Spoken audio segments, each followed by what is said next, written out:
Hi అండి, welcome to Gayatri Nandu's kitchen. ఇవాళ recipe gobi 65 అన్న, క్యాలీఫ్లవర్ పకోడీ అన్న, క్యాలీఫ్లవర్ 65 అన్న ఒకటేనండి.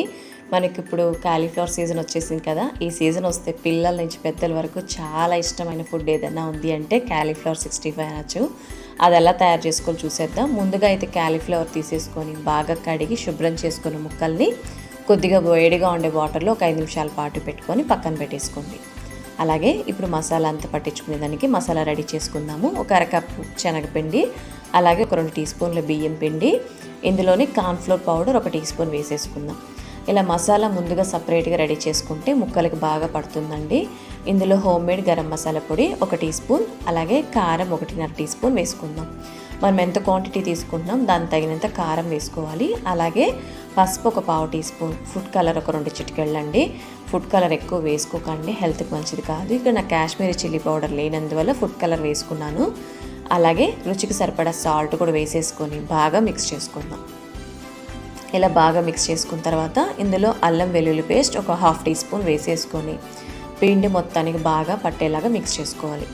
ఎక్కడా కూడా ఉండలుగా లేకుండా బాగా మిక్స్ చేసుకుంటే మన క్యాలీఫ్లవర్ ముక్కలకి పట్టించేటప్పుడు బాగా చక్కగా పట్టుకుంటుంది. ఇలా రెడీ చేసుకున్న తర్వాత కొద్దిగా వాటర్ వేసుకొని మనం బజ్జీ పిండి రెడీ చేసుకుంటాం చూసారా, కొంచెం థిక్గా రెడీ చేసుకోవాలి, మరి పలచగా జారుడుగా ఉండకూడదు. ఇలా రెడీ చేసుకున్న మసాలాని పక్కన పెట్టేసుకుందాం. ఇప్పుడు వెడల్పుగా ఉండే పెద్ద బౌల్ తీసేసుకుందాము. ఇలా పెద్దగా ఉండే బౌల్ తీసుకొని మనం కడిగి శుభ్రం చేసుకున్న క్యాలీఫ్లవర్ ముక్కల్ని, అలాగే మనం రెడీ చేసుకున్న మసాలాని క్యాలీఫ్లవర్ ముక్కల పైన వేసేసుకుందాం. ఇలా చిక్కగా ఉండాలి మసాలా అనేది, మరి పలచగా ఉంటే మనకు మసాలా అనేది చాలా జారుడుగా అయిపోతుంది కదా. అందువల్ల ఇలా రెడీ చేసేసుకొని ముక్కలకి అన్నిటికీ బాగా పట్టించుకోవాలి. ఇంకేస్ ఒకసారి ఎప్పుడైనా జారుడుగా ఉందంటే మరొక టీ స్పూన్ మనకు కార్న్ఫ్లోర్ పౌడర్ కానీ బియ్యం పిండి కానీ వేసేసుకుంటే బాగుంటుంది. ఇలా చక్కగా రెడీ చేసుకుని ఒక పావు గంట పాటు పక్కన పెట్టేసుకుందాం. ఇందులో కొత్తిమీర తరుగు కూడా ఒక 2 టీ స్పూన్లు వేసేసుకొని బాగా మిక్స్ చేసుకుంటే ఫ్లేవర్ బాగుంటుంది. ఇలా బాగా మ్యాగ్నేట్ చేసుకున్న క్యాలీఫ్లవర్ ముక్కని పక్కన పెట్టేసుకుందాం.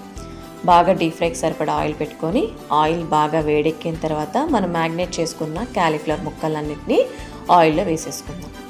మనం ఆల్రెడీ వేడి నీళ్ళలో వేసుకున్నాం కాబట్టి ఎక్కువసేపు ఫ్రై అవ్వాల్సిన అవసరం లేదు. ఒక 3 నిమిషాల పాటు ఫ్రై అయితే సరిపోతుంది.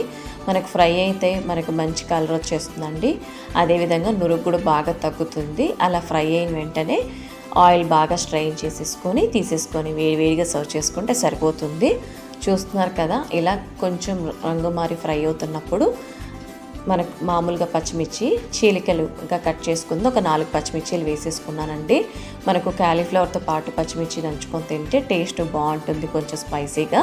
నచ్చితే ఇలా చేసుకోవచ్చు. ఇలా బాగా ఫ్రై అయిపోయిన దాన్ని బాగా ఆయిల్ అంతా స్ట్రెయిన్ అయ్యే విధంగా స్ట్రెయిన్ చేసేసుకొని వేడిగా సర్వ్ చేసుకున్న పప్పుచారులోకి, అన్నంలోకి, ఎందులోకి తీసుకున్న, సైడ్ డిష్గా తీసుకున్న, స్నాక్గా తీసుకున్న, ఎలా తీసుకున్న క్యాలీఫ్లవర్ 65 రెడీ అయిపోయిందండి. మీకు ఈ రెసిపీ నచ్చినట్లయితే ఫ్రెండ్స్కి, రిలేటివ్స్కి షేర్ చేయండి. కొత్తగా మా ఛానల్ చూస్తున్న వారైతే ప్లీజ్ సబ్స్క్రైబ్ చేసుకొని సపోర్ట్ చేయండి. మరో ఇంట్రెస్టింగ్ టేస్టీ రెసిపీతో మళ్ళీ కలుద్దాం.